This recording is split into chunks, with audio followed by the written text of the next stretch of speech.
श्री शिवाय नमस्तुभ्यम। हर हर महादेव। देव पितृ शिव महापुराण की कथा का शुभारंभ कोटा राजस्थान में 5 दिवसीय कथा का शुभारंभ हो चुका है। तो गुरुदेव ने आज पहले दिन की कथा कही, जिसमें बहुत ही मुख्य बातें बताई। गुरुदेव की कथा का पूरा सारांश आपको इस वीडियो में मिल जाएगा, तो वीडियो को अंत तक जरूर देखना। जिसमें गुरुदेव ने 4 स्वप्न के बारे में बताया कि पितृ आपको स्वप्न में संकेत देते हैं। किस तरह के संकेत देते हैं जानते हैं। तो पहला स्वप्न के बारे में जान लेते कि अगर आपके मरे हुए जो घर के सदस्य हैं, पितृ हैं, वो आपको स्वप्न में दिखाई देते हैं और स्वप्न में वह रोते हुए दिखाई देते हैं, तो समझ लीजिए कि आपके पितृ दुखी हैं और आपके घर में कुछ ना कुछ आपदा आने वाली है, कुछ परेशानी होने वाली है। यह संकेत देते हैं पितृ हमें अगर स्वप्न में रोते हुए दिखाई देते हैं। और दूसरा स्वप्न गुरुदेव ने बताया कि अगर पितृ हमें वहीं हंसते हुए प्रसन्न मुद्रा में दिखाई देते हैं, तो हमें समझ जाना चाहिए कि हमारे घर में कुछ शुभ होने वाला है और हमारे अच्छे दिन आने वाले हैं, घर में कुछ मांगलिक कार्यक्रम होने वाला है। तीसरा स्वप्न गुरुदेव ने बताया कि अगर आपके पितृ आपसे कुछ मांगते हुए दिखाई देते हैं या यह कहते हुए कि वो प्यासे हैं, उन्हें जल चाहिए या उन्हें भोजन चाहिए, इस तरह से दिखाई देते हैं, तो समझ लेना चाहिए कि पितृ अभी परेशान है हमारे और दुखी, और हमारे घर में भी परेशानी आने वाली है और कुछ ना कुछ परेशानी जरूर घर में निश्चित ही आएगी। अगर इस तरह का स्वप्न आता है तो पितृ हमारे हमें संकेत पहले से ही दे देते हैं और हमें परेशानी के लिए अपने आप को तैयार कर लेना चाहिए कि कोई भी समस्या है अगर एकदम से आ जाती है तो हम संभल नहीं पाते हैं। और अगर हमें पता है कि हमारे घर में कुछ ना कुछ समस्या आने वाली है तो हम उसके लिए पहले से तैयार हो जाएं, तो यह संकेत होता है पितृ का। और चौथा स्वप्न गुरुदेव ने बताया कि अगर हमें पितृ घर में पूरे घर में घूमते हुए दिखाई देते हैं तो इसका मतलब बहुत अच्छा, आपके घर में बहुत अच्छा होने वाला और आपके पितृ बहुत प्रसन्न है। आपको कुछ भी करने की ज़रूरत नहीं है, आपके पितृलोक में बहुत अच्छी तरह से हैं और इसीलिए आपको घूमते हुए नजर आते। पितृपक्ष में करे जाने वाले कई सारे उपाय गुरुदेव ने आज के वीडियो में बताए हैं कि अगर एक चुटकी आता, जो जिनके घर में परेशानी है, जिनकी नौकरी नहीं लग रही है, किसी भी तरह की परेशानी है, उन सब के लिए बताया है कि 16 दिन हमें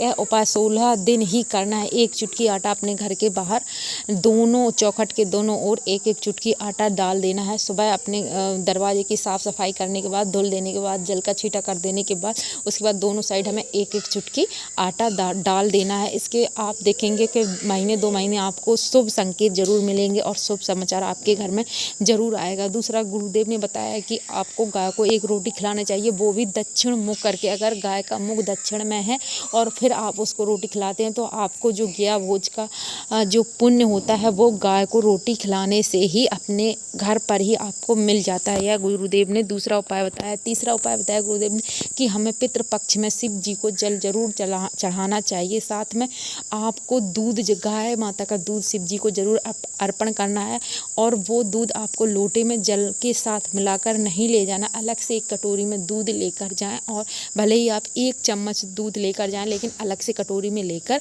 कच्चा दूध लेकर जाएं और शिव जी को समर्पण करें। तो यह दूध आपके पितरों के खाते में जाता है, जिससे आपके पितृ प्रसन्न होते हैं। और गुरुदेव ने बताया इसके बाद अगला उपाय कि आपको एक दिया दक्षिण की तरफ मुँह करके अपने घर की किचन में, रसोई घर में जलाना है। रोज़ 16 दिन आपको यह उपाय करना है। अमावस्या के दिन अगर कुछ भी है और आप नहीं कर पाए, कोई सा भी उपाय नहीं कर पाए, तो अमावस्या के दिन आपको किसी भी सरोवर, नदी या कुआं के किनारे एक दीपक जरूर लगा देना है, जिससे आपके सारे पितृदोष समाप्त हो जाते हैं।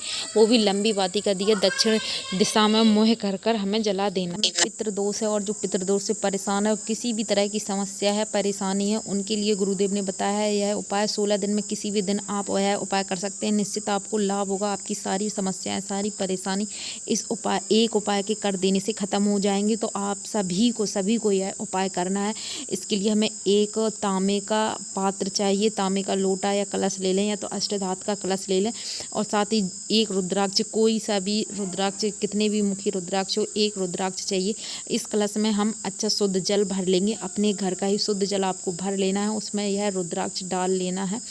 इस पात्र को हम जहाँ हमारा किचन में, रसोई घर में, जहाँ भी आपका पीने का पानी रखा होता है, वहाँ हमें यह कलश रख देना है। शाम को जब आपके सारे काम शाम के हो जाएं, उसके बाद यह कलश हम भर कर रख देंगे और इसके ऊपर एक कटोरी रख देंगे, ढककर यह कलश रख देंगे और एक दीपक हमें लंबी वादी का दीपक इसी कलश के पास लगा देना है, दक्षिण की तरफ, जिसका मुख हो पितरों के लिए दक्षिण की दिशा तरफ ही हम बाती लगाते हैं, तो उस तरह दीपक। इसके बाद इस कलश के ऊपर आपको अपना दाहिना हाथ रख कर अपनी जो परेशानी है, जो व्यापार आपका नहीं चल रहा है या किसी नौकरी के लिए आप अप्लाई कर रहे हैं या बीमारी है, किसी भी तरह का कष्ट है, वह बोल देना है और अपने पितरों से प्रार्थना आपको करनी है कि हमारी समस्या दूर करें, आप हमें आशीर्वाद प्रदान करें। इस तरह से बोलते हुए बस रात भर के लिए हमें प्रार्थना करने के बाद रात भर के लिए यह पात्र हमें वहीं रसोई घर में छोड़ देना है। सुबह नहाने धोने के बाद हमें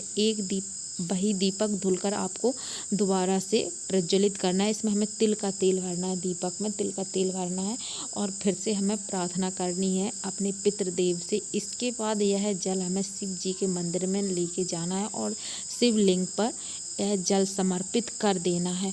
और जो आप रुद्राक्ष इस लोटे में डाला है, वो रुद्राक्ष भी शिव जी के ऊपर हम जल के साथ ही समर्पित कर देंगे। उसके बाद यह रुद्राक्ष आपको वापस उठाकर अपने घर लाना है और अपनी पूजा के स्थान पर किसी भी कटोरी में यह सिद्ध किया हुआ रुद्राक्ष आप रख देंगे, तो साल भर के भीतर आप देखेंगे अपने घर में चमत्कार होते हुए आपकी सारी परेशानियां खत्म हो जाएंगी। साल भर आपके घर में किसी भी तरह की कोई भी परेशानी, कोई भी नकारात्मक ऊर्जा, कोई भी परेशानी प्रवेश नहीं करेगी। आपके घर में सुख शांति, लक्ष्मी माता स्थिर होकर आपके घर में रहेंगे। पूज्य गुरुदेव के गुरुदेव ने कहा कि यह सभी को उपाय करना है और यह पिछले साल की जो कथा है उसका यह उपाय, पिछले साल जो गुरुदेव ने पितृदेव के लिए कथा कही थी तो उस कथा का यह उपाय है। कल की कथा में गुरुदेव ने बताया है कि 5 सफ़ेद पुष्प का उपाय बताएंगे पितरों के लिए। किसी भी तरह का पितृ दोष है आपको तो वो समाप्त हो जाएगा। तो कल की कथा में 5 सफ़ेद पुष्प का उपाय गुरुदेव बताएंगे कि किस तिथि को यह 5 पुष्प आपको कहाँ समर्पित कर देने, जिससे आपके पितृदोष समाप्त होकर आपके पितरों को मोक्ष की प्राप्ति होगी। तो कल की कथा जरूर सुने। तब तक के लिए श्री शिवाय नमस्तु।